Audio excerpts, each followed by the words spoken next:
Hello guys, welcome back to the channel. In today's video, I'm going to show you how you can get muffled audio on Capcut PC.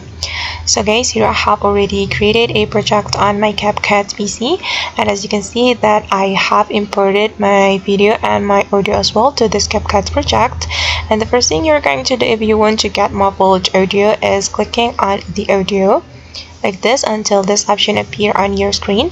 Then you're going to select the voice changer, and we're going to use the voice filters to get the muffled audio. So the filters that we can use to make the audio muffled is final, lo-fi, and megaphone, and I'm going to try it one by one.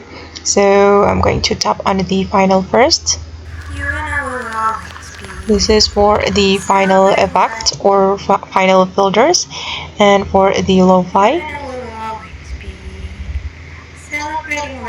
and for the megaphone.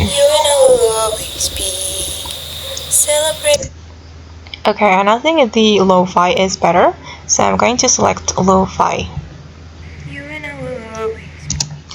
Alright guys, and that's how we can make audio sound muffled on Capcut or get muffled audio on Capcut PC. I hope this tutorial will be useful for you. Thank you so much for watching, and see you in the next video.